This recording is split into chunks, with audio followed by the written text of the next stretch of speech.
Parte da Fundação CONPA, nosso plano de trabalho inclui investigação contínua, documentação de investigação, reportagem de saque e, finalmente, para estimular colaboração entre comunidade, departamento e outra instituição. Aqui não é plano de parcelação a bordo proponi riba dia 27 de mei, anto conforme a Landsverordening Ruimtelijke Ontwikkeling, tour por hasi enzage die documento durante luna de tempo. Nossa hasi enzage é simang depois que ela sali, anto comente abrir naturalmente, pero a resultado é plan tem hopi riesgo de qual nós mesmo está consciente. Durante nossa investigação, nossa papia com comunidade, nossa papia com departamento e outra fundação, e tá resultado nenhuma pessoa que nós papia com a bordo informar of envolvido tocante o projeto. Nós está papiando de escola, nós está papiando de vizinha com um caso do bordo que está fora de nós está papiando de departamento não concerni. Por exemplo, ora que caia bordo trabalho, verkaveling bordo trabalho, mas se considera impacto que porting riba tráfico e segurança de tráfico. Plan Bureau de Polícia está encarregado com isso aqui.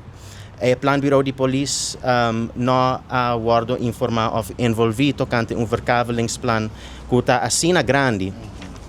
Essa é a terceira preocupação com ele. Obviamente, nós temos necessidade de acesso na vivenda. Anto pensamos nessa solução sério, não algo que vai causar mais problema, mais dano que bom. Nós também temos que mencionar o risco grande de água sushi. Nós torçamos com rond Aruba água sushi está sendo gedumpt ilegalmente. Na toelichting de Buribundo Residents está sendo mencionado que para água sushi nós não sabemos que solução nós também usa. Nós não sabemos se nós também usa riool, septic tanks of andere innovatieve, duurzame oplossingen. Então, isso é preocupante, porque há outro momento para definir isso. Não laga turcos para nader onderzoek. Há outro resultado que o gulidor e a geologia de Buribundo está provável que bom também tem que chica água sushi, porque pode ser que vai dengue coral. Esse aí pode ser risco muito grande de olor stinky e água sushi vai indo dengue área de Poço Chiquito e até hasta Mangal Alto. Tele Aruba também lota vítima de saque. Anto pensei está simplesmente surpreendendo que nenhum gente a bordo informar.